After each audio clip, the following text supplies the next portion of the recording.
Bom, continuando, para completar essa sessão, eu disse que muito do pensamento de Santo Agostinho, que está relacionado com os preceitos da doutrina espírita, estão nos livros dele. E que todos esses livros se encontram no site do Vaticano, chamado Agustinus, em italiano. E é curioso que eu lembro da minha época como católico, eu nunca soube da existência de ideias desse tipo, porque provavelmente não interessavam. Mas eu também acho que tem muito a ver com desconhecimento, né? Porque ocorre também muito pouco estudo dentro de outras religiões. Olha a frase que ele colocou com relação à relação aos espíritos. Ele não está fazendo a pergunta. Eu fiz uma que é uma pergunta que está abaixo. Mas a primeira que ele coloca ele está definindo. Os espíritos dos mortos podem ser enviados aos vivos. Podem desvendar-lhes o futuro, cujo conhecimento adquiriram, quer por outros espíritos, quer por anjos, quer por uma revelação divina. E fala exatamente a pergunta que eu disse. Por que Deus não se aproveitaria de tudo que é disponível para nos ajudar? Isso ele não mudou. Ele não colocou, provavelmente no livro da Trindade, não colocou em várias coisas que ele disse, mas está em livros dele. E o que será que ele falava durante suas pregações? Será que não era exatamente isso? E será que ele não passou por uma censura também? Será que ele não teve o índex, o índex do que ele escreveu? Então ele não mudou tanto assim. Na Cidade de Deus, olha o que ele colocou. A Cidade de Deus é considerado o livro mais importante para quem estuda Santo Agostinho. Todo pensamento filosófico, teológico, todas as reflexões, tudo está nesse livro. E ele coloca a seguinte parágrafo. Qual é o propósito do perispírito? Ele chama de corpo lúcido. Qual é o propósito? Nesse capítulo ele trata das operações que tornam o perispírito apropriado para que nos comuniquemos com os espíritos e obter visões.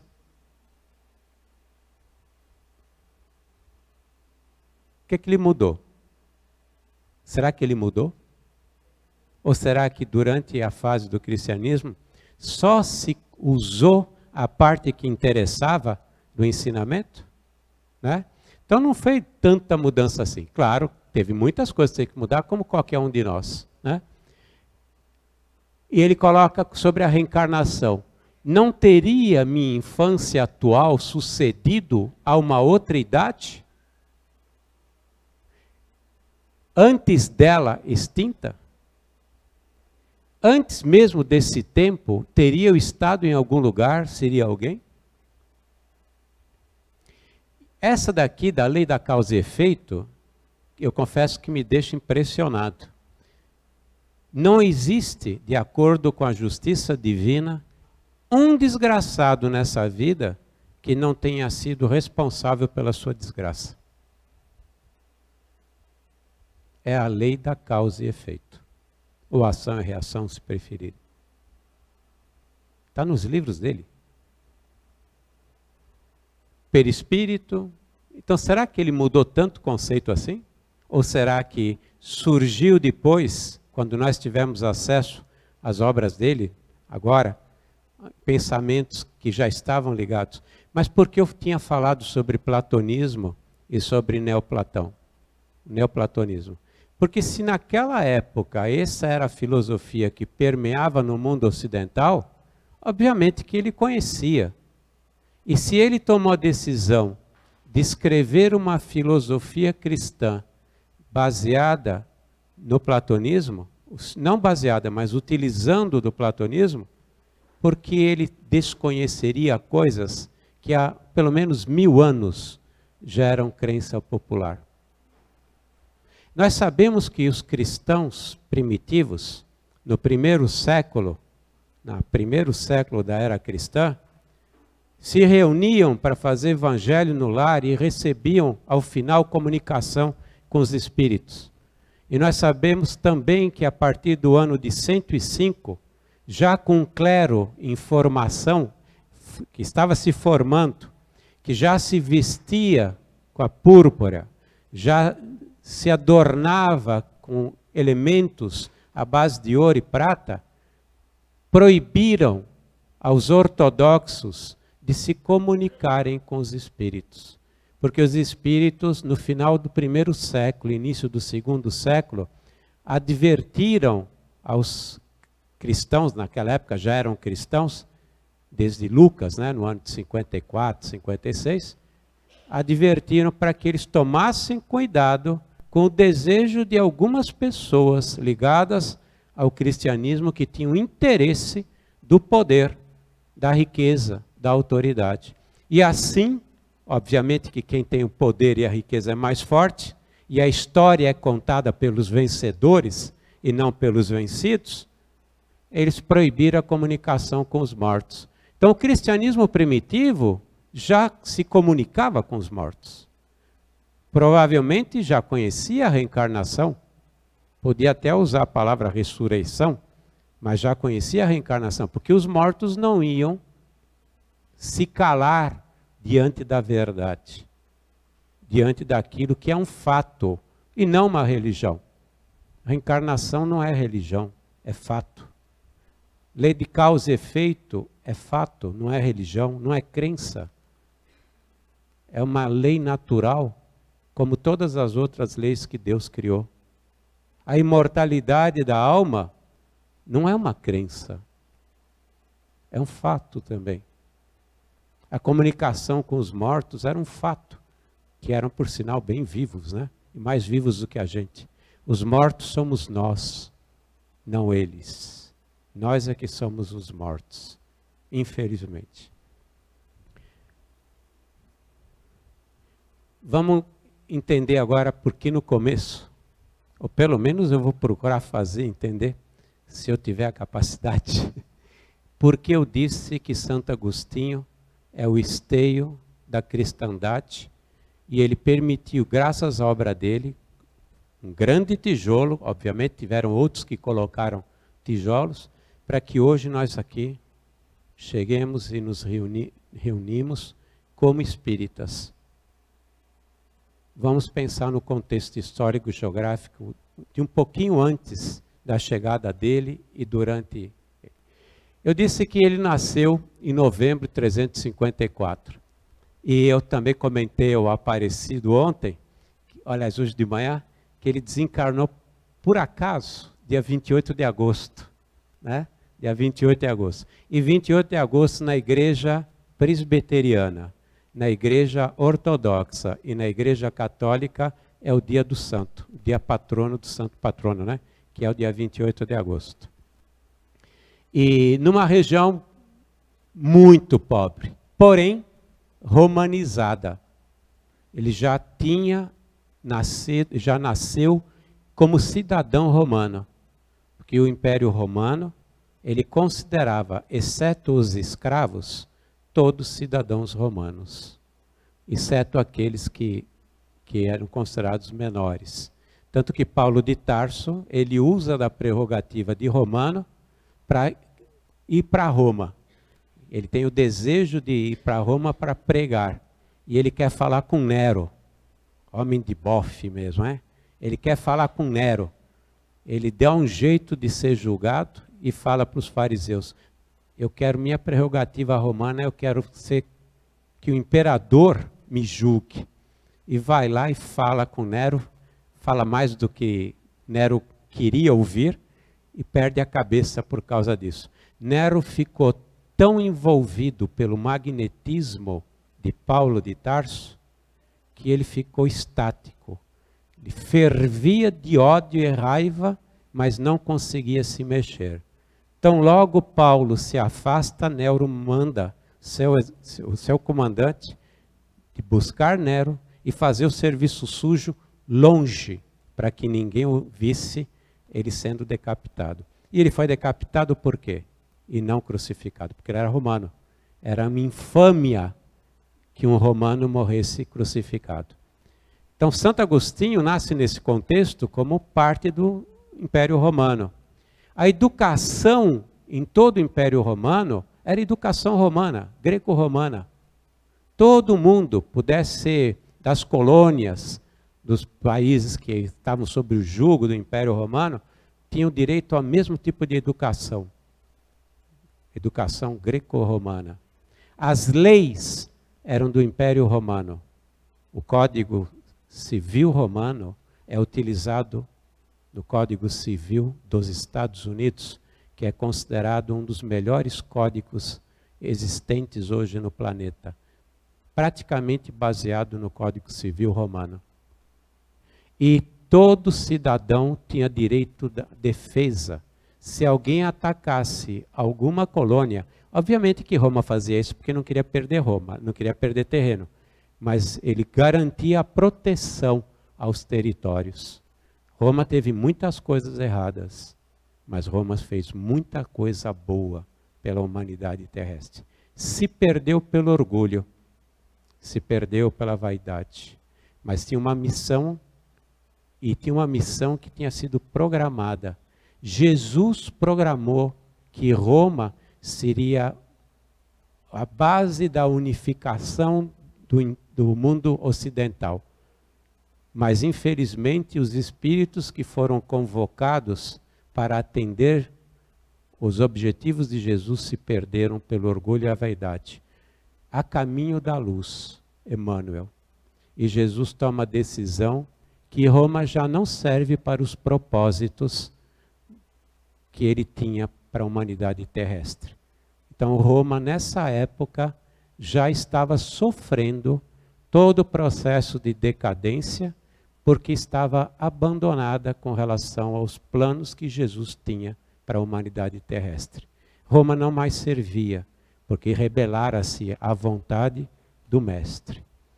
Os imperadores que reencarnavam eram menos do que medíocres. Encontramos Nero, Calígula, Diocleciano, imperadores que não tinham nem capacidade para governar a sua própria vida, muito menos de um império. E Roma já apresentava nessa época, no ano de nascimento de Santo Agostinho, todos os sinais de uma decadência acelerada. 3 grandes coisas objetivaram a queda do Império Romano. 3 grandes coisas. Os historiadores dizem que 3 coisas fizeram com que Roma caísse. Obviamente que os historiadores não têm a visão espírita, que eu acabei de comentar, que os imperadores não eram mais espíritos da envergadura de um Trajano, de um Júlio César, Marco Aurélio, que tinham seus defeitos, mas eram líderes, tinham objetivos, perseguiram e conseguiram seus objetivos, ao ponto de nós termos todo o mundo ocidental sobre o mesmo direito, mesma educação, a mesma base filosófica, inclusive. 3 grandes coisas. Vamos ver se a gente faz um paralelo, se alguém faz um paralelo. Dizem os historiadores, os estudiosos da queda do Império Romano, que o primeiro grande motivo foi a corrupção. Segundo grande motivo, a libertinagem. E terceiro grande motivo, porque havia um grande movimento no intuito de eliminar a célula-mãe da sociedade. Qual é a célula-mãe da sociedade? A família. Algum paralelo? Corrupção, libertinagem e uma tentativa declarada de se arrebentar a família. A diferença é que nessa época Jesus tinha abandonado Roma. Jesus não abandonou o Brasil. E vai fazer com que isso se torne a pátria do Evangelho e o coração do mundo. E depende de cada um de nós, espíritas, participarmos desse trabalho, porque a quem muito foi dado, muito será pedido. E nós temos um conhecimento que a maioria dos brasileiros não tem. Somos mais de 200 milhões e de crachá nós chegamos a 7 milhões de espíritas. De crachá, porque espírita verdadeiro, talvez algumas centenas de milhares.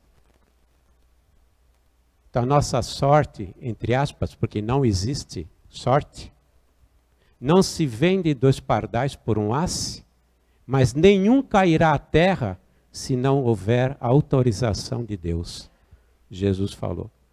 E nenhum pardal cairá à terra no Brasil, porque a decisão é que a gente seja a pátria do Evangelho, o coração do mundo, como muito bem colocado por Humberto de Campos, através das mãos abençoadas do Chico. Essa é a única pequena diferença. Pequenina e ínfima diferença. Então nós vivemos numa época em que o Império Romano já estava profundamente decadente. E ele vai realizar tudo o que eu comentei, e tudo aquilo que ainda será comentado, praticamente ao longo de 76 anos de idade, dos quais 70 a 71 ele vive nessa pequena cidade próxima do mar, aliás, ao lado do mar, uma litorânea, chamada Hipona, a uns 100 quilômetros, 150 quilômetros de Cartago. E 5 anos em Roma. De acordo com a história, mas nós sabemos que ele andou dando umas fugidas de vez em quando para Roma, para participar de concílios e outras coisas, que não estão registrados. Isso aqui é um lindo quadro maravilhoso de um dos maiores pintores que a humanidade terrestre já teve a oportunidade de conhecer, que é Michelangelo Caravaggio. Né? Esse é o Império Romano da época. Praticamente todo o mundo ocidental, todo o mundo ocidental. Nós temos a Gália, que se transformaria na França, a Espanha, que seria Espanha e Portugal, a Mauritânia, que depois se transformou em Marrocos, norte da África, a Numídia inferior e a Numídia superior, Tagaste a Numídia inferior, curiosamente a Numídia inferior fica em cima. Nós temos a África proconsulares, Egito, Arábia, Judéia, Síria, Mesopotâmia, Armênia, Capadócia. Aqui nós temos aproximadamente onde se encontraria João com Maria em Éfeso, quando eles fogem por causa da perseguição. Atenas, a Nova Roma, Constantinopla. Tudo isso era ainda Império Romano na época de Santo Agostinho. E Santo Agostinho está aqui, exatamente aqui, nesse ponto aqui. E aqui seria o Império Romano no momento do seu auge, quando Roma teve a maior parte dos territórios, não só da Europa, como parte oriental. E foi no grande imperador Trajano, no ano de 114, 117, Annus Dominis, né? E nós ainda estamos no período do Império Romano Ocidental, mesmo depois da morte de Santo Agostinho. O Império Romano Oriental durou em Bizâncio até 1453 ainda, né? Bom, Roma então é decadente de há muito tempo. Luxúria, corrupção e a célula-mãe que está se desfazendo. Os bárbaros batiam tudo que é lado, tentando vencer, tentando entrar. O grande sonho de consumo nosso provavelmente é o carro, né? Na época dos bárbaros era saquear Roma. Muitas vezes entravam até em Roma e depois saíam, nem se preocupavam em ficar, porque tinham atingido o objetivo que era o saque. Venci, né? É fazer o gol e depois sair do campo, né? Então os bárbaros fustigavam. Mas os cristãos também estavam dando muito trabalho para Roma. Obviamente que os cristãos estavam certos, mas estavam dando muito trabalho. E nós temos os imperadores romanos massacrando nas arenas os cristãos até o ano de 313.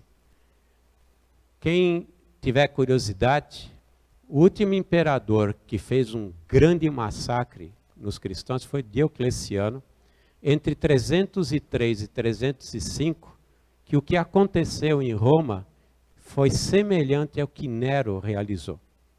A gente vê os filmes de Nero, mas Diocleciano chegou a fazer barbaridades maiores do que Nero realizou. E não adianta por mais que se fizesse, o movimento cristão crescia. Nosso benfeitor espiritual disse uma vez uma frase que cai muito bem aqui. Você quer criar um mártir? Você quer fazer com que o movimento cresça? Crie um mártir. Que é o grande erro que talvez os Estados Unidos venham a cometer com o Estado Islâmico. Eles têm que tomar muito cuidado para não criar um mártir. Porque se criar um mártir, esse fogo que está no Oriente vai se espalhar pelo mundo inteiro.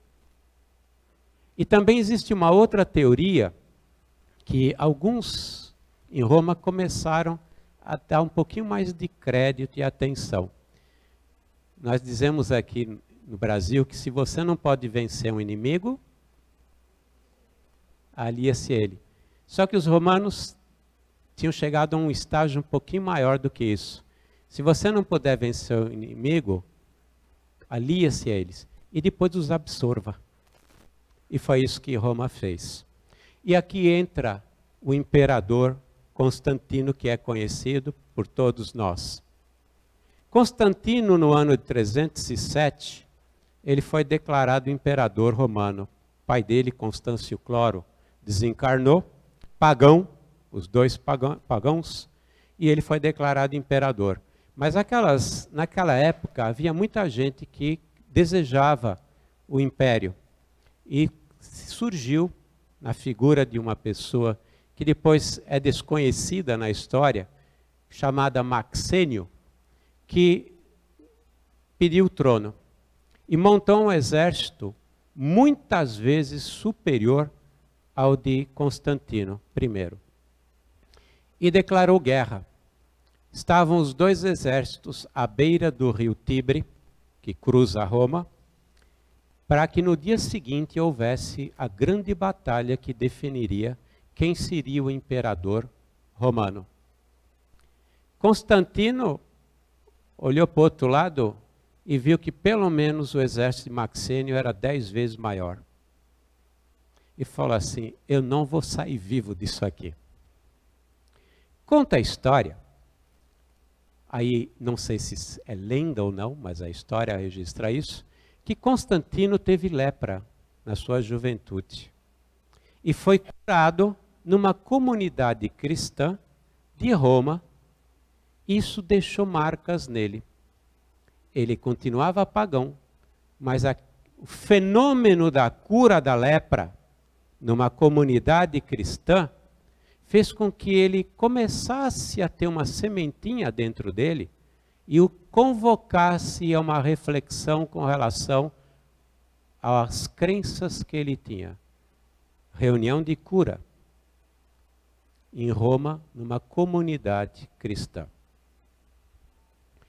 Diante da perda, não só da batalha, que representaria a sua morte e a perda do império, à noite, ele pede ao Deus dos cristãos que o ajude na batalha. Na manhã seguinte, sol levantado, ele e alguns oficiais veem um fenômeno acontecer no sol. Se forma uma cruz e embaixo umas palavras com os seguintes dizeres: com este símbolo, a cruz, tu vencerás. Você imagina a energia que deu para esse exército. Eles foram para a batalha. Por coincidência, aí eu vou usar a palavra coincidência, só para cutucar, Maxênio, ao atravessar o rio, cai no rio Tibre e, por não saber nadar, se afoga. Morto o líder, o exército de Maxênio é simplesmente exterminado. E Diocleciano mantém o império, embora tudo estivesse perdido. Do mal, Deus tira o bem. Com este símbolo tu vencerás. Nesse momento agradecido, mais uma vez, capitulando diante de suas crenças, ele decreta que os cristãos não mais seriam perseguidos e teriam direito ao culto. E vem o Édito de Milão, no ano 313, autorizando não só o cristianismo, os cristãos, mas como autorizando todos os demais cultos. E assim começa a entrada do cristianismo dentro do Império Romano, na parte que tange ao governo, no que tange ao Estado laico. Só que Constantino, né, começa o processo de puxar os cristãos na sua direção, porque os cristãos ficaram satisfeitos. Mas os cristãos da época eram que nem a gente. Já existiam na época mais de 30 dissidências dentro do cristianismo. Arianos, semi-arianos, os pelagianos, os donatistas, os sibelianos, um contra o outro, todos oriundos de Jesus, todos oriundos da mesma crença que é a Boa Nova. Lembra alguma coisa? E que se pegavam, naquela época se pegavam, hoje não acontece isso, né? Não havia discriminação, graças a Deus não tem discriminação hoje. Constantino percebe, Constantino é um líder, e ele fala, tudo bem, estou me unindo ao movimento cristão para que ele me dê sustentação, porque se o povo estar do meu lado, eu tenho sustentação no império, senão eu não vou ter essa sustentação. Mas eles não fazem outra coisa que brigar entre um e outro? Aí ele convoca o concílio de Nicéia, 325 anos Dominis. Quem convocava o concílio era um papa, e naquela época era Silvestre I. Ele foi por cima do papa e ele mesmo convocou. Eu falei, eu vou unir esse movimento. E o grande movimento contrário ao cristianismo, ao contrário, na realidade, ao grande grupo que existia, eram os arianos. Os arianos, eles tinham uma crença equivocada, eu não sei como é que eles conseguiram imaginar um negócio tão estapafúrdio. Eles diziam que Jesus não era Deus. Mas eu disse que a história é contada pelos vencedores. Os arianos estavam certos. Os arianos diziam que Jesus era melhor do que nós, como se fosse um semideus, mas ele não era Deus.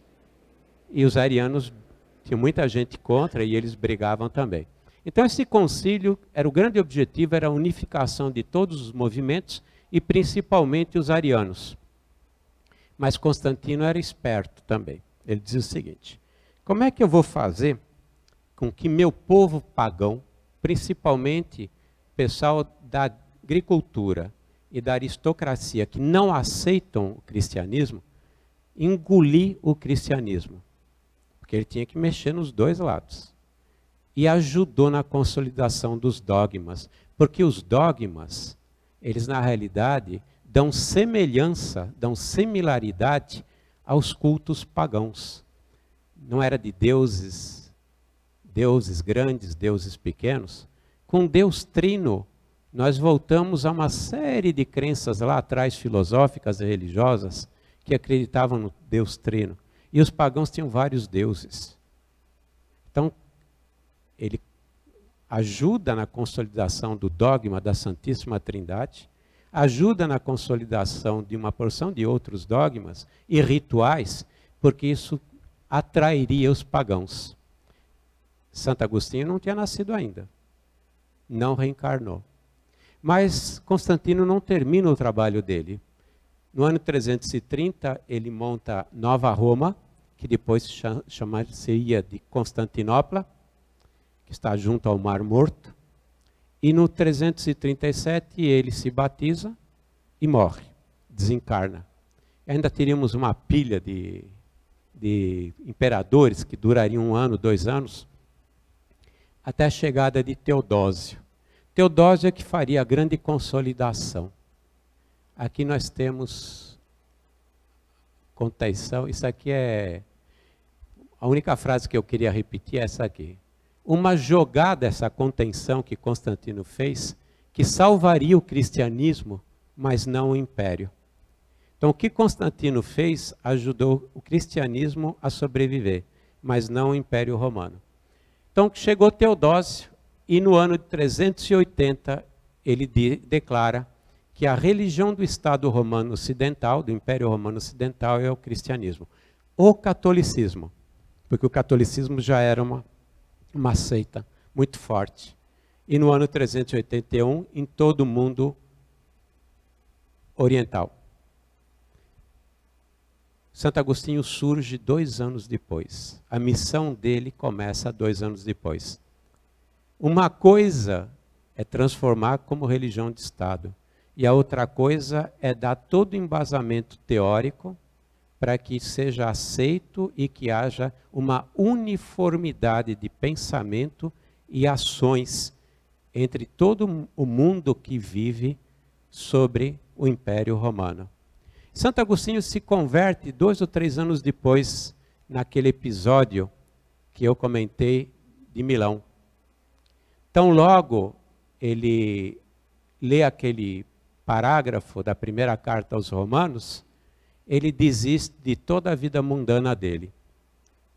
Toda a vida mundana dele significa, ele desistiu das 3 mulheres que ele tinha, desistiu da sua riqueza, desistiu da escola que ele tinha e tomou a decisão de se enclausurar, uma espécie de retiro espiritual, onde ele refletiria a respeito de todos os conceitos cristãos, católicos.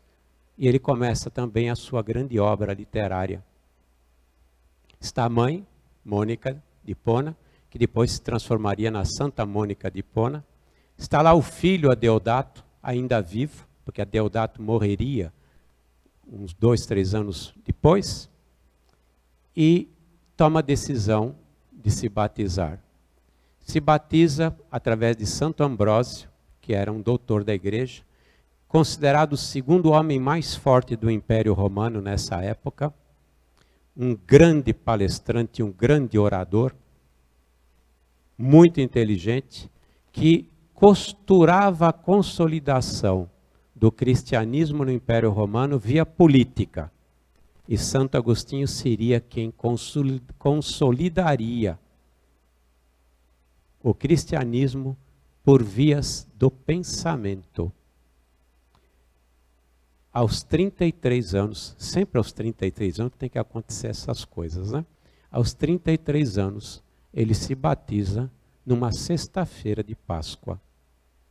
Faltava poucos meses. Se a senhora está fazendo contas, faltava poucos meses para chegar a 33 anos. Estava com 32 anos. E a partir daí, uma revolução acontece nesse homem. Ele volta para a África com a mãe. A mãe tinha conseguido completar o seu programa reencarnatório, que foi converter o marido, que era um pagão, outro mulherengo, e converter Santo Agostinho, porque ela ficou batendo em Santo Agostinho desde o primeiro instante da existência dele, colocando na cabeça dele os conceitos cristãos, para que ele se convertesse, para que ele convertesse. Uma vez terminada a obra, semanas depois ela morre em uma semana de uma febre misteriosa e volta à pátria espiritual. Tinha completado o trabalho dela. A igreja, reconhecendo o trabalho difícil que ela teve com o filho e com o marido, fez com que ela se tornasse Santa Mônica de Hipona, né? E nós conhecemos como uma santa. E a partir daí começa todo o trabalho de Santo Agostinho. 383 aproximadamente, quando estava consolidado o poder da igreja dentro do Império Romano, no sentido de que ele já tinha sido aceito. Mas eu disse que precisava consolidar toda a parte teológica, toda a parte do pensamento, para que houvesse a uniformidade. E esse trabalho coube a Santo Agostinho. Para vocês terem uma ideia a respeito dos bárbaros que atacavam Roma, no ano de 410, Alarico I, conhecido como Jesus Gonçalves, aqui no Brasil, foi o primeiro a entrar em Roma e saquear Roma. Só que, não tendo suprimentos suficientes em Roma, porque já se vivia de penúria naquela época em Roma, ele sai e afasta. A história não registra isso. Nós sabemos, através da literatura espírita, que uma das intervenções de Santo Agostinho nesse saque foi ir conversar com Alarico I antes da noite do saque, na noite que precede o saque. Que tenha sido noite ou uns dias antes, não interessa, mas um pouquinho antes do saque. E sabemos que ele passou pelo exército sozinho, foi até Alarico I e pede para Alarico I que poupe as mulheres, os velhos e as crianças. Conta a história espírita, os livros espíritas, que o poder de magnetismo de Santo Agostinho foi tanto que Alarico ficou imobilizado, que nem Nero diante de Paulo. A vontade de Alarico, pelas palavras de Jesus, era trucidar aquele padreco. Trucidar.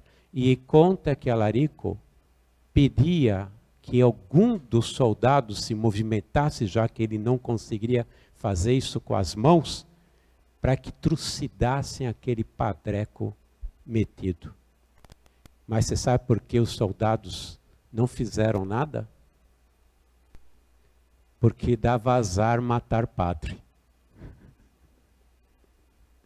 Cuspiram nele, xingaram, jogaram lama, mas deixaram o Santo Agostinho voltar para a cidade de Roma.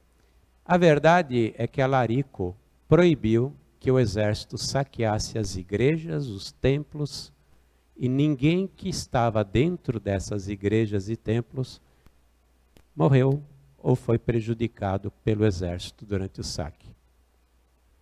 Aí voltamos ao direito, né? Já que encontramos uma advogada, voltamos ao direito. Cidade de Deus, considerado uma das maiores obras já escritas, do ponto de vista do pensamento humano, é uma resposta aos pagãos romanos que diziam que o Deus dos cristãos não tinha condição de proteger seu povo. E Santo Agostinho, que era um grande, que nem Carbar, que respondia às acusações, escreveu um livro para justificar que Deus não tem nada a ver com o governo de um povo, que isso é responsabilidade do Estado laico e que Deus cuida, na realidade, da parte espiritual do seu povo. E Santo Agostinho, mais uma vez, é estudado no direito, porque foi a primeira vez que se estabeleceu a divisão entre o escopo, a função do Estado e a função de qualquer religião nesse planeta. E ele criou uma obra só para responder. Podia ter escrito uma pequena carta, né? Escreveu 2 volumes que dá aproximadamente 800 páginas. Tá? Mas o curioso é o fato da presença dele junto a Alarico I. Tanto que depois Alarico volta como Alarico II, um pouco melhor que Alarico I, volta como cardeal Richelieu e volta como Jesus Gonçalves. Quem foi o grande protetor de Jesus Gonçalves? Santo Agostinho. Santo Agostinho toma a missão de ajudar aquele filho rebelde a voltar aos braços de Deus. Então nós temos depois outros, e no ano de 376 nós temos o Doacro. Qualquer pessoa na escola deve lembrar disso, que tenha estudado história antiga, né? Que Odoacro, no ano de 476, entra em Roma e depõe o último imperador romano. Como é incrível a história. Roma começou com Rômulo e Remo, sendo que Rômulo era o grande dos dois, e termina com outro Rômulo. Foi o último imperador romano, Rômulo Augustus. Deposto, Odoacro se retira de Roma, se transforma cidadão e patrício, ele assume parte como membro da nata aristocrática, manda as insígnias para Zenão e no Império Bizantino, que era onde é que ficava o Império Oriental Romano, e Roma não existe mais. O Império cai totalmente. O mundo ocidental se desfalece. Ao se desfalecer, nós temos todos os bárbaros saqueando e entrando todo o território que pertenceu a Roma. Nós temos os ostrogodos na Península Itálica, os francos assumem a Gália, que depois viriam ser os francos, que depois viriam ser os franceses. Nós temos os visigodos na Península Ibérica, Hispânica Ibérica, e os vândalos assumindo todo o norte da África.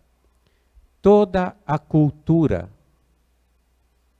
é soterrada, perde-se absolutamente tudo. A educação romana não existe mais nas cidades e nem nas escolas. As escolas não existiam mais. Ninguém mais tinha direito, ninguém mais seguia o código romano. Platonismo foi soterrado. Só seria desenterrado no século VIII para o século IX, através de Carlos Magno. Tudo se perdeu. Porém, uma coisa não se perdeu. Foi o cristianismo, que o Império Romano tinha consolidado. O povo era cristão. E quem tinha assumido o poder temporal dentro do cristianismo eram pessoas que também tinham muito interesse em poder. No ano de 756, a Igreja Católica funda um Estado, os Estados Pontifícios. Tudo isso eu já falei. O Estado Pontifício cobria boa parte da Itália. Não está aqui, não. No ano de 756, um dos grupos que tinham assumido os carolíngios, que são ligados a Carlos Magno, deram um território extenso para a Igreja Católica. E a Igreja Católica passou a ter um reino. Roma era a capital desse território, dos estados papais. E todas as riquezas que a Igreja tinha estavam concentradas nesses estados papais.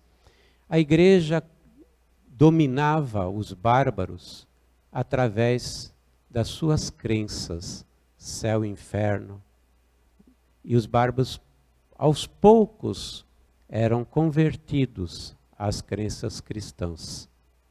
E tinham temor a Deus, porque na verdade a Igreja dominou através do temor. Os céus, porém os infernos eternos. O pecado e o pecado original. E todos os reis, praticamente todos os reis, todos os senhores feudais, prestavam respeito e culto à Igreja. O único elo de ligação que sobrou entre o ano de 476 e o século em que Carlos Magno surgiria para criar os conceitos de cidades, conceitos de países, né? Que coincide com a escolástica, a era da escolástica, a era em que São Tomás de Aquino seria extremamente importante, como um dos principais membros. A única coisa que ligava os povos era o cristianismo. E qual era o pensamento de toda a Igreja? Qual era toda a teologia da Igreja? Todos seguiam Santo Agostinho. Perdera-se a filosofia, perdera-se a educação, perdera-se a integridade territorial, perdera-se os conceitos de direito, mas o único pensamento que sobrara foi a filosofia cristã criada por Santo Agostinho. Santo Agostinho, ele é responsável por uma obra escrita composta por 93 obras, 232 livros. E eu posso garantir que não tinha um André Luiz, um Emmanuel psicografando ali, de tanto. Ele escreveu 232 livros, consolidando todo o pensamento da época dele, que perduraria por obra do destino, entre aspas, porque a biblioteca dele não foi perdida, perdeu-se boa parte da biblioteca grega. Aristóteles só foi descoberto no 10º século da era cristã. Nem se sabia da existência de Aristóteles, nem se sabia do pensamento de Platão, se não for através de Santo Agostinho. Então ele criou o elo para que durante a época escolástica fosse novamente recomposta toda a história da humanidade que tinha sido perdida. E a composição foi toda ela graças à obra que sobrara, que era a obra de Santo Agostinho. Ao criar uma filosofia cristã, que foi a base de toda a filosofia, ele permitiu que o pensamento continuasse. A partir do momento que o pensamento teve uma base para retomada, que foi a filosofia que Santo Agostinho criou, baseado no platonismo, nós vemos surgirem os grandes filósofos que liberaram o pensamento da humanidade. Nós encontramos Voltaire, apesar de todo o sarcasmo dele, né? Voltaire, ele era um grande defensor.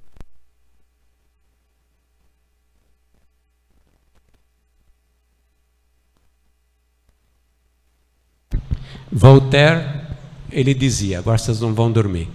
Voltaire, ele dizia: eu daria até minha vida para defender o teu direito de expressar o que você pensa, mesmo que eu não concorde uma vírgula com aquilo que você pensa. O direito de pensamento.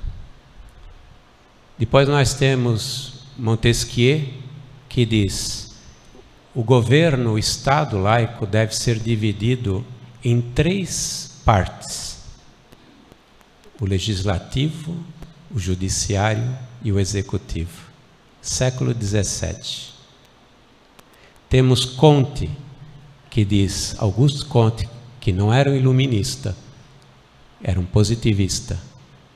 Todo o desenvolvimento do conhecimento humano tem que vir de experiências comprováveis na realidade material, e não mais através de crenças metafísicas ou da religião.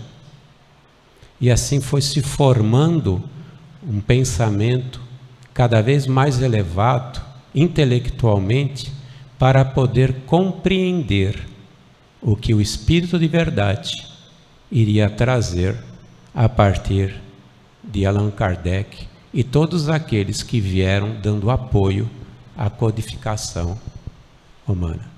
Se nós não tivéssemos o pensamento de Santo Agostinho permeando todo o mundo ocidental durante a noite escura da Idade Média, tudo estaria por fazer novamente. Tudo, absolutamente tudo. Muitas pessoas foram importantes e construíram o Consolador Prometido, como Carbar, como Bezerra de Menezes, como Irmã Sheila, como muitos outros, muitos, centenas de outros. Mas o grande elo, a liga de tudo isso, foi porque o pensamento não se perdeu. Senão não teria chegado o Consolador Prometido no século XIX. E se não tivesse tido a consolidação do pensamento cristão através da obra de Santo Agostinho, a Igreja não teria mantido una toda aquela civilização europeia divididas em centenas de feudos e reinos de bárbaros. Talvez a gente estivesse falando sobre o nosso Deus visigodo hoje, e não sobre Espiritismo. Nós não podemos dizer que tudo se deve a Agostinho, porque não se deve. Mas eu queria mostrar a importância do que ele realizou a partir do norte da África, um homem que vivia doente, um homem que tinha asma. Posídio, que foi discípulo de Santo Agostinho durante 40 anos, relata na primeira biografia escrita, a vida e obra de Santo Agostinho, também traduzida em português, por um convento, madre acho que das Beneditinas, eu não lembro bem, aqui do Brasil, diz que era um homem que vivia frugalmente, dormia extremamente pouco, 4 horas e meia por noite, alimentava-se muito pouco, vivia com asma e bronquite, numa época em que o único meio de locomoção era o burrico, e ele vivia percorrendo toda a região para fazer palestras, oratórias, para convencer todos da necessidade da salvação através de Jesus. Santo Agostinho ele não foi apenas um religioso. Santo Agostinho, na época em que Roma, decadente, estava desfacelando, recebeu a incumbência como bispo de ser o administrador da região, juiz da região, porque naquela época Roma não conseguia mais administrar as colônias, nesse século em que Constantino e Teodósio viviam, e logo depois de Teodósio. Então os bispos tinham as funções administrativas que os prefeitos têm, que os governadores têm, e tinham também todas as atividades pastorais. Então Santo Agostinho toda manhã ia lá para o Curiales, lá para onde se encontrava o conselho, para julgar se o vizinho tinha direito ou não à galinha que ele roubara na noite anterior. Você imagina um homem desse tendo que se envolver com a pequenez do ser humano. Rezava sua missa 6 horas da manhã, 6:30 da manhã, ia para os seus trabalhos administrativos e trabalhos como juiz. Tinha todo o trabalho pastoral com relação aos adeptos da sua igreja, porque era bispo, e combatia todas as heresias, não pela arma, mas pela palavra, como fazia nosso Carbar. Várias vezes foi à praça pública. Foram talvez uma dezena de sínodos, que era a reunião entre os padres, que ele convocou para uniformizar o pensamento, para fazer com que as pessoas andassem na linha, para que todo mundo... E à noite, após todo o trabalho, lá por volta das 9, 10 horas da noite, fechava-se no quarto para escrever. 2 horas, 3 horas de escrita, não era computador nem máquina de bater, né? Máquina tipográfica, não é que chama máquina de escrever, né? Máquina de escrever, era na base da pena, e escreveu 232 livros. Me lembra sempre um chefe que dizia o seguinte: você quer dar um trabalho para um funcionário? Escolhe o mais ocupado, você vai ter certeza que ele vai fazer. Não é verdade? A gente reclama um bocado. Ele conseguiu, porque a gente não consegue. Quem de vocês, não precisa levantar a mão, faz só um exame de consciência. Quem de vocês teve simultaneamente 3 amantes? Quem de vocês roubava pelo prazer de roubar? Quem de vocês usava da retórica, a eloquência, por uma questão de vaidade, defendendo criminosos sabidos? Nós estamos num patamar, graças a Deus, um pouquinho melhor. E nós temos tanta dificuldade para mover 1/10 de milímetro o nosso comportamento. E ele conseguiu. Conseguiu por quê? Porque ele teve determinação e perseverança para realizar o trabalho principalmente que foi dentro dele. Eu vou fazer uma afirmação. O grande trabalho que ele realizou não foi tudo isso que eu disse. O grande trabalho que ele realizou foi vencer a ele mesmo e se converter num verdadeiro santo, ao ponto do nosso Senhor Jesus Cristo confiar a ele a missão de ajudar o cristianismo a sobreviver aos séculos de escândalos que nós fomos capazes, e eu sou um deles, de ter ao longo dessa Idade Média, porque eu fui um deles. E de se tornar parte do grupo da falange dos doutores da igreja para defender esse cristianismo e se tornar parte do grupo do Espírito de Verdade para divulgação. E ele deu uma receita para nós. Está na questão 919 do Livro dos Espíritos, que diz o seguinte: toda noite eu sentava na minha cama, que era um catre, não era uma cama, e fazia uma reflexão a respeito do meu dia. E eu me perguntava, se alguém visse eu fazendo o que fiz, o que diria? Ele foi tão isento que ele não disse se eu fiz isso, o que eu fiz é bom ou errado, mas se alguém visse, ele se colocava num terceiro olho, porque os nossos vizinhos, eles são impiedosos conosco. Nós somos impiedosos com o nosso próximo. A ponto que o Miramês, no livro Francisco de Assis, diz que a nossa inferioridade é que faz julgar os inferiores. E ele se perguntava, se alguém visse o que eu fiz, o que diria? E a proposição dele na manhã seguinte era não mais fazer aquilo que os outros achariam que estaria sendo imoral ou errado. Paulo de Tarso. Alguém matou cristão aqui nessa reencarnação? Ele matou, segundo Emmanuel, centenas, se não for milhares de cristãos. Na época não eram cristãos, chamavam seguidores, os da casa do caminho.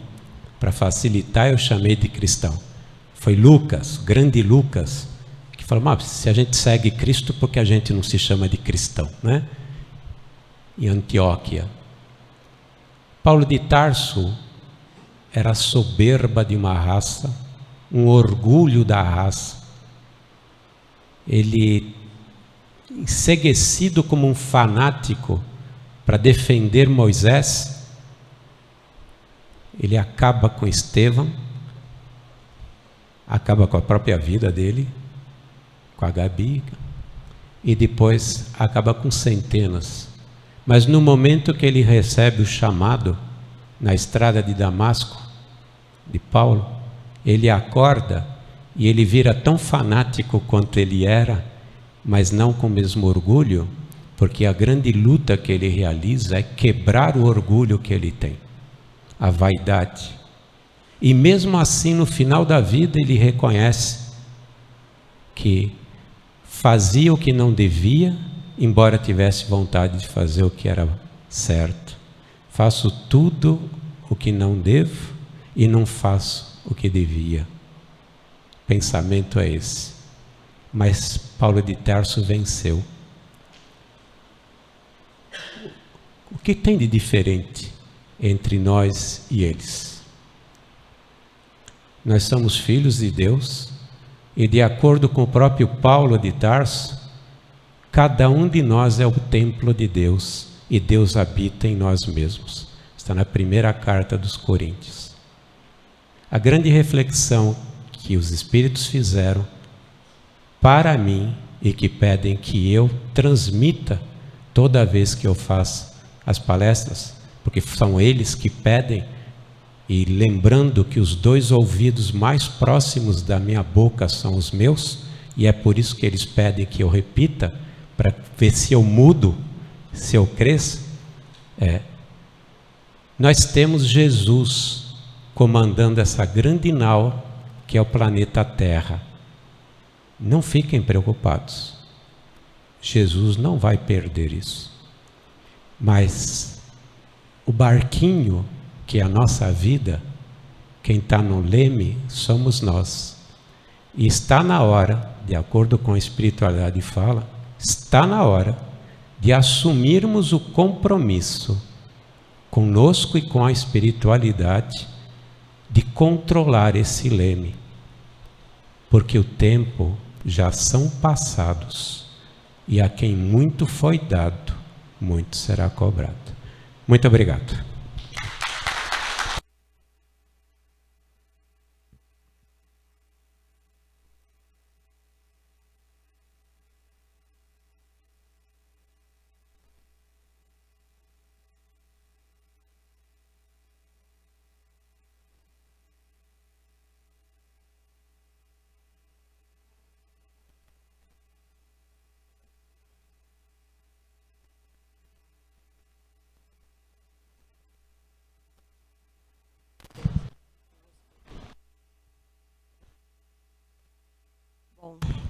Fábio, nós queremos muito agradecer. Foi uma aula de história bastante interessante. É claro que, como toda aula, quando a gente começa a se perder pelas datas, realmente, né, tem hora que algumas pessoas falam, não estou entendendo, mas de repente a pessoa começa a adentrar na aula, começa a se ver no local. E como nós somos espíritos imortais, muitos de nós fomos levados a esse tempo para pequenas recordações, uns pequenos insights, né? Mas antes de finalizar, eu só gostaria de fazer uma pergunta, tá? Que eu acredito que é propícia dentro da nosso engajamento, da nossa luta na doutrina, tá bom? Nós vemos aí, em tudo que nós estudamos, que o autoconhecimento é a chave, né, para essa porta da evolução do nosso eu. Não adianta lermos, compreendermos, se a transição se faz necessária em nós primeiro, né, essa modificação. E a gente se depara muito com determinados pensamentos daqueles que estão adentrando na doutrina agora, dizendo assim, como me questionaram. A doutrina espírita, muitas vezes, ela fala muito na mente, porque ela trabalha em nós uma modificação que quer que a gente faça, que a gente não é capaz. Embora você tenha falado isso, eu gostaria que você respondesse para essas pessoas que muitas vezes assistem às palestras, não é? Ouvem a gente falar e aí colocam como se a doutrina fossem pessoas. Como se eu, Rose, você, Fábio, e os demais palestrantes, os estudiosos, estivessem querendo uma modificação deles, como se a doutrina não trouxesse para nós essa chave, esse trabalho, esse autoconhecimento. E quando você fala de Santo Agostinho e colocou esse fechamento de uma forma muito clara, você colocou algumas pontuações que eu queria que você esclarecesse mais para essas pessoas novas. Será que é a doutrina realmente que fala na nossa mente?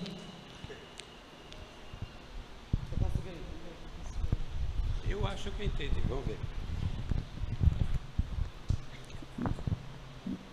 Na doutrina, o objetivo não é uma pessoa mudar a outra pessoa. Isso é impossível. Nós só podemos mudar a nós mesmos.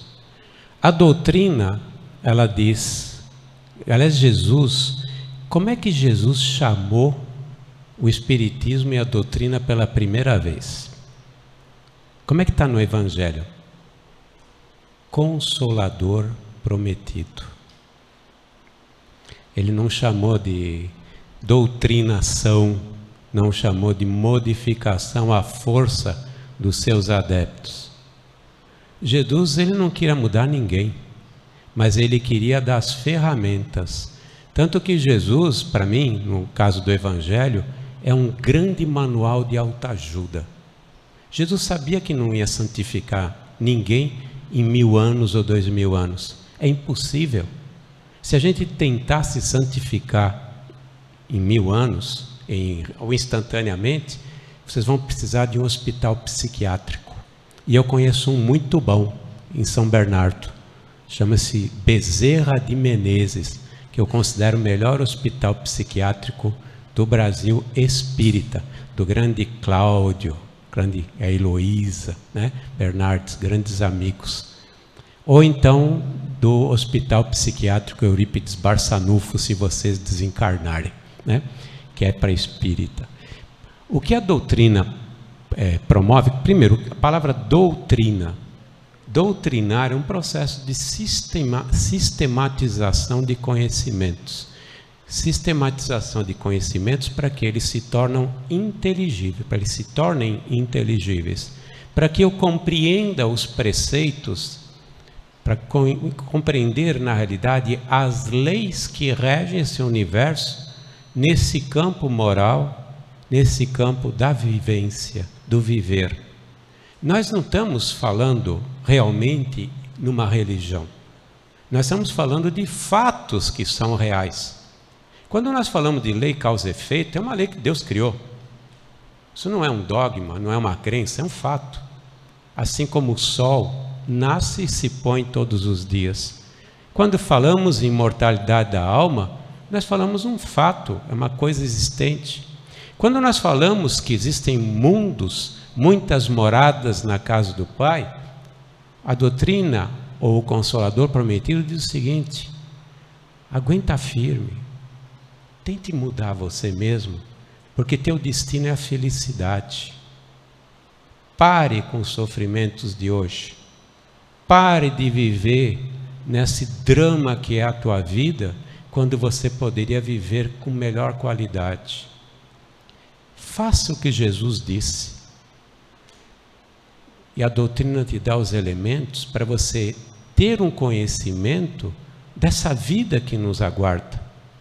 Quando nós sabemos da existência pós-morte, de cidades espirituais como Nosso Lar, como Alvorada Nova, como tantos outros, e do que nos aguarda se vivermos bem, isso é um alento, é uma força, é um consolo para as lutas que nós empreendemos no dia a dia. Ela não quer transformar ninguém. A doutrina quer que vocês e nós sejamos felizes. Qual é a grande busca do ser humano? Santo Agostinho escreveu um livro sobre isso. O homem busca a felicidade. E só encontra a felicidade quando encontra Deus. E só encontra Deus quando percebe que Deus está nele mesmo. Quanto te procurei, ó Pai, fora de mim, quando tu estavas dentro de mim, e te achei dentro de mim, e como eu sou feliz agora. Confissões. A doutrina só quer que a gente melhore para que a gente seja feliz, mas dá essa responsabilidade a cada um de nós. O que a espiritualidade pediu que eu falasse é que cada um tem seu barco e é dono do seu barco. Ninguém assume o leme desse barco. Não vai ser Jesus e mais ninguém. E nem o Espírito Protetor. Por quê? Porque existe uma lei divina que é: tu tens o direito do livre-arbítrio. E mesmo eu que sou teu pai, criador, respeito o teu direito de ter o livre-arbítrio, mesmo que eu não concorde com aquilo que você esteja fazendo. Eu tenho que respeitar como filho o teu livre-arbítrio, o teu livre-arbítrio. E é o que a doutrina ensina. Mas ela pergunta: com tudo que eu trouxe, com tudo que eu dei para vocês, por que vocês ainda são tão infelizes? Por que ainda vocês criam tantas dificuldades? Estou falando pela doutrina, porque eu sou um que também estou ouvindo naquela cadeira, tá? Só isso. Mahatma Gandhi, grande Mahatma Gandhi. Quando eu crescer, eu quero ser que nem um Gandhi. Meu sonho de consumo é o não cristão, porque ele não era um cristão. Mahatma Gandhi diz o seguinte: eu não posso transformar ninguém, mas posso ser gerador da transformação se eu me transformar. Conto um caso que o Mahatma, toda terça-feira, recebia a população pedindo orientação.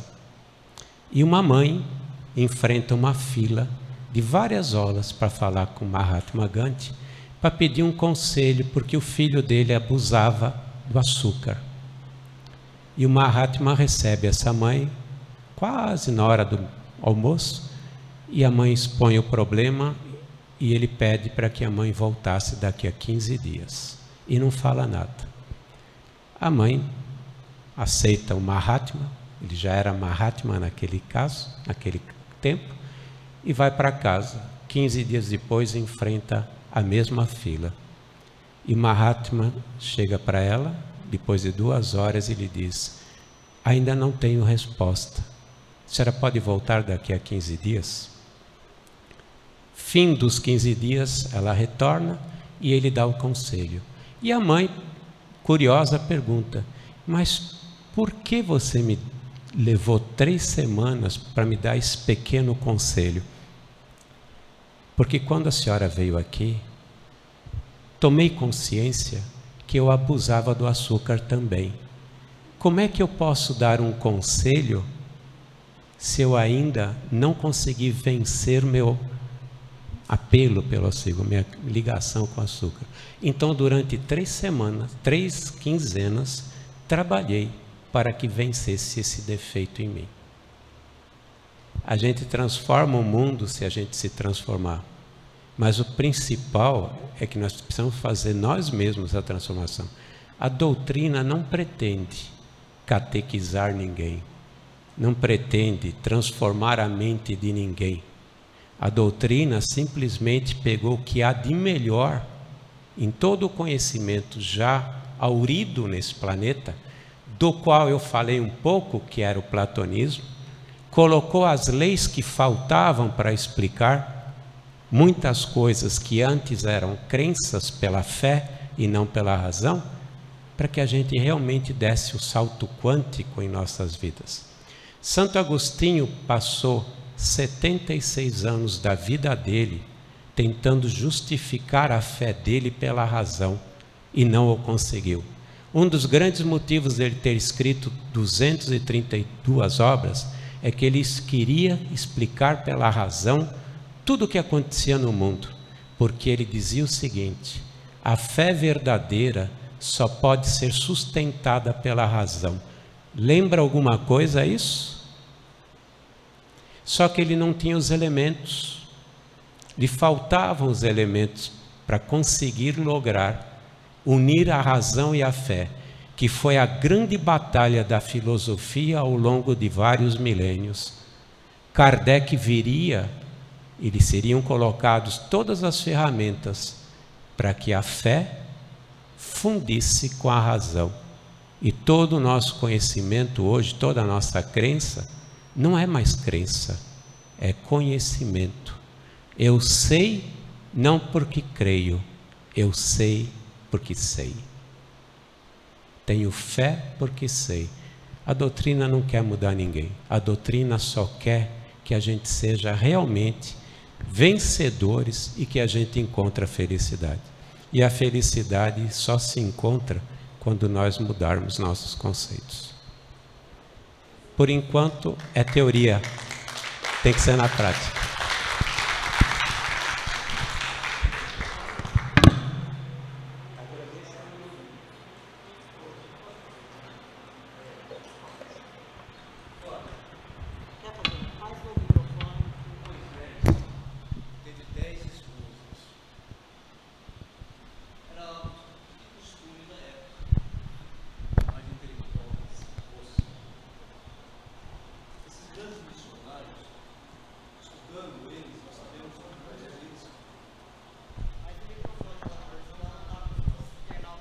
Grandes missionários, estudando a vida deles, descobrimos que muitos deles, como você mesmo disse, Paulo de Tarso, Santo Agostinho, 3 amantes, isso, aquilo,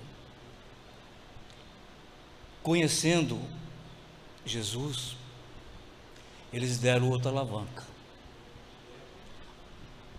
Alavanca, certo?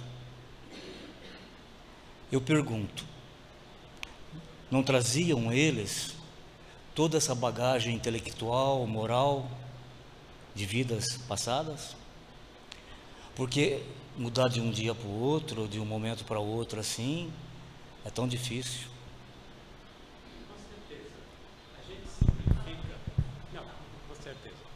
A gente simplifica porque ninguém realmente adquire conhecimento se não estudar. Por isso que o nosso Espírito é Verdade, ele falou, amai-vos e instruí-vos. Mas todos eles foram obliterados pela matéria quando chegaram. Tanto que o nosso próprio Carbar, os primeiros anos da existência dele foram para virada, certo?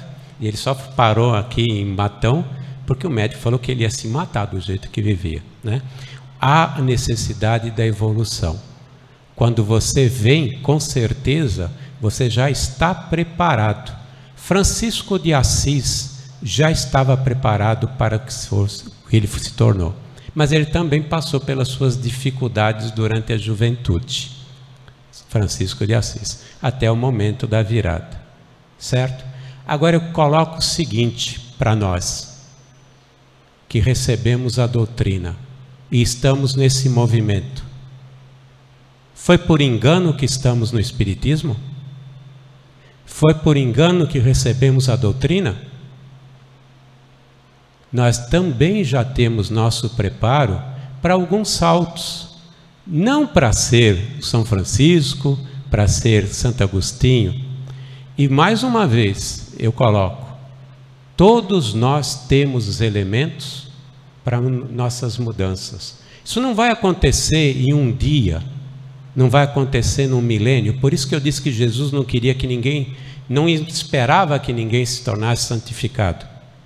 Mas ele espera que a gente faça esforços pequenos, milimétricos, para que a cada dia ou a cada encarnação a gente mude.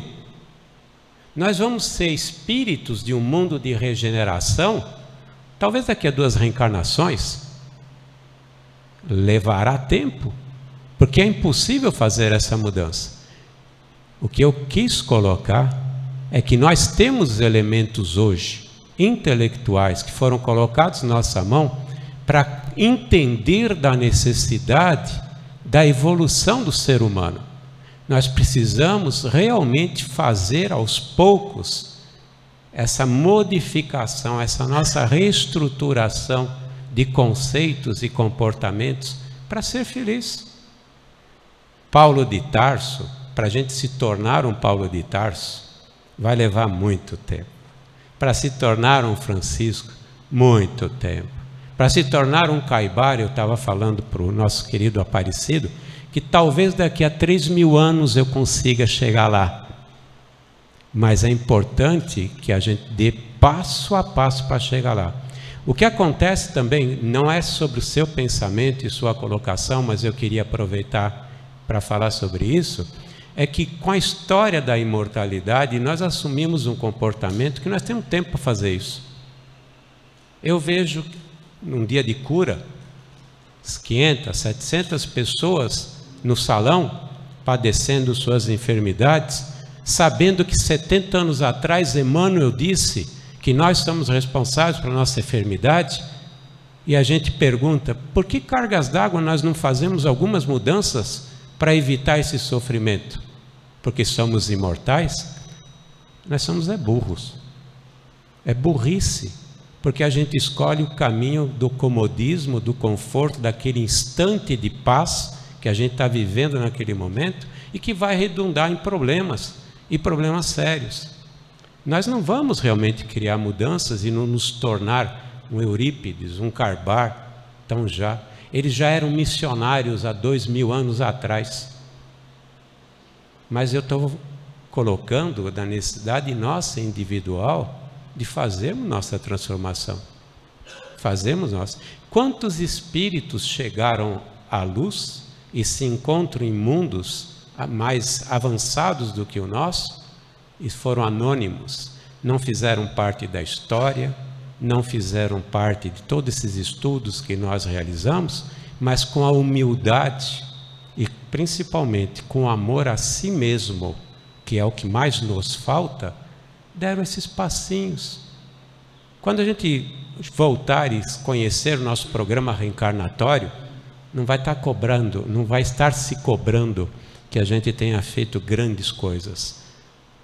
Servir a Jesus, a gente serve quando limpa um banheiro dentro do centro espírita. Quando a gente ajuda a lavar os pratos depois de uma festa no centro espírita. Não precisam de grandes obras. Eu talvez, estando aqui, esteja piorando minha situação, fazendo palestras, quando na realidade talvez eu devesse estar servindo o meu próximo numa sopa fraternal à noite.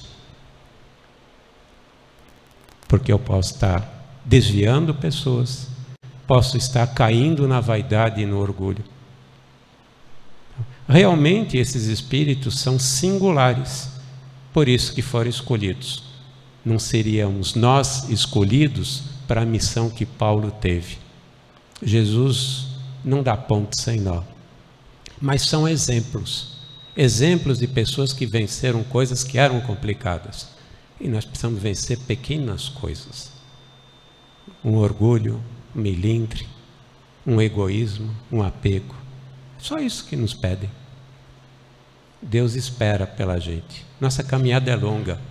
Jesus, há 5 bilhões de anos, recebeu a incumbência de ser governador espiritual desse orbe. Nós descemos do galho faz 200 mil anos. De acordo com a paleontologia, nós recebemos a razão há uns 200 mil anos. Nós estamos na infância, nós somos crianças.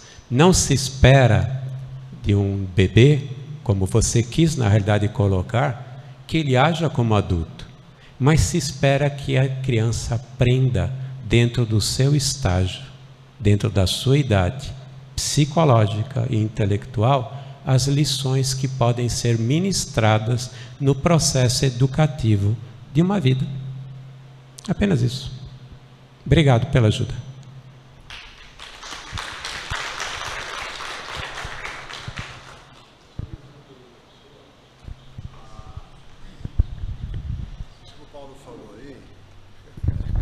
Cada estado, cada país tem o seu ritmo de vida, de responsabilidade.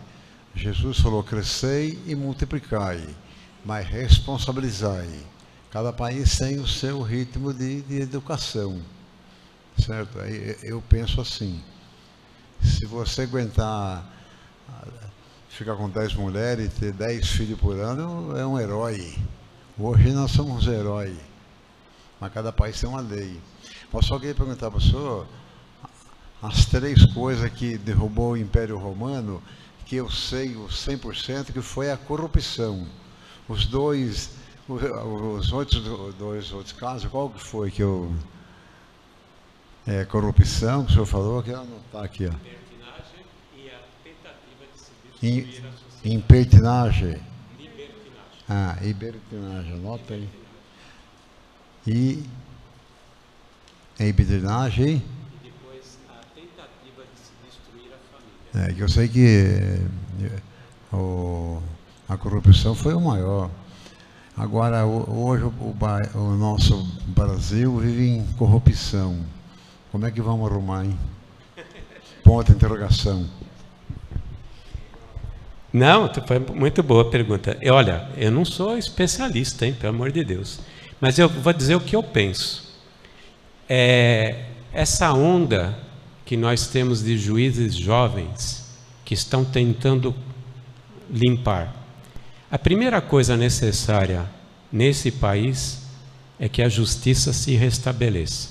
E nós recebemos uma geração nova que está tentando mudar esse país do seu ponto de vista de corrupção. Uma vez restabelecida a lei e seu cumprimento, qual é o segundo propósito que você tem que perseguir? A educação do povo. Emmanuel já chegou. E o Emmanuel tem uma grande missão na educação. A leva que está vindo agora é o que vai trabalhar na educação do povo. Porque primeiro você tem que restabelecer a justiça e depois educar o povo, porque a culpa principal de tudo o que está acontecendo é nossa. Porque nós somos interesseiros, somos corruptíveis e nós estamos sendo corrompidos. Porque se eu elejo é porque eu quero ter a cesta. Se eu elejo é porque eu quero ter minhas vantagens. Porque aquela lei seja autorizada. E o povo que é eleito vem de onde? Vem do povo, vem de nós. Então nós temos que trabalhar em duas áreas. Eu vou dizer, a espiritualidade tem que trabalhar em duas áreas. Jesus, no Brasil. Uma foi a justiça. Nós estamos vendo uma coisa maravilhosa acontecendo aqui. E a segunda vai ser a educação.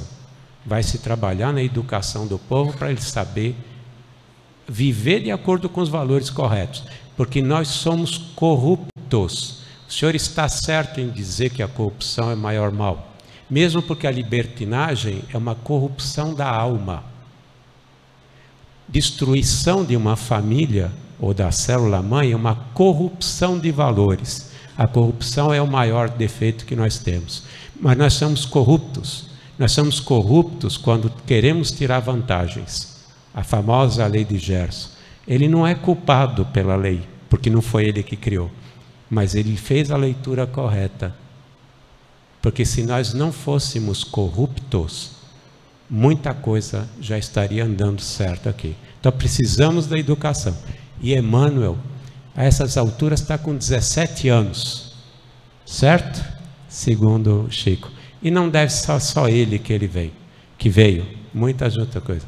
E volta a afirmar. Jesus, de acordo com Humberto de Campos, a Caminho da Luz, eu acho que foi Caminho da Luz, não Humberto de Campos, quando foi trazido a essas plagas para que ele conhecesse a região da América do Sul antes do seu descobrimento, e que ele disse que traria boa nova para cá, e que o coração seria aqui, ele disse também, desta vez vai dar certo. Não foi com essas palavras. Tem até uma música que diz, desta vez vai dar certo, não é verdade? Então eu acredito nisso. E acredito também que nós estamos sendo preparados. Porque o que nós passamos, principalmente nós que temos toda essa base em nossa mão, que é a doutrina, estamos sendo preparados, que nem uma forja. Quando você quer um bom aço, você usa da têmpera do aço. Eu falo como engenheiro nessa hora, né? Eu não sou metalúrgico, mas estudei junto com os metalúrgicos, porque eu sou engenheiro químico. Nós tínhamos aulas juntas. E a gente aprende que através do forjamento se faz o melhor aço. Nós estamos sendo preparados através dessas provas, dessas dificuldades, para crescermos e nos fortalecermos.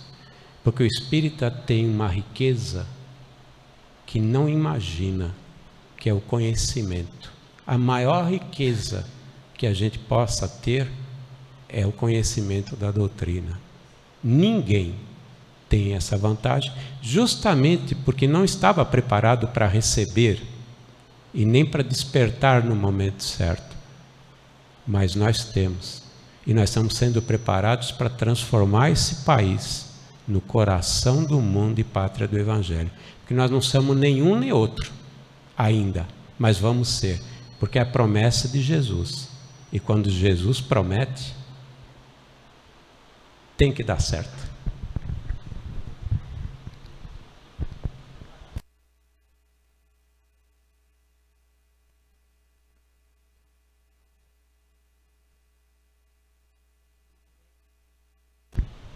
Muito bem, nós vamos encerrar então o nosso seminário de hoje, lembrando a todos os presentes que o Fábio estará logo mais às 20 horas na Comunidade Espírita Caibaixu,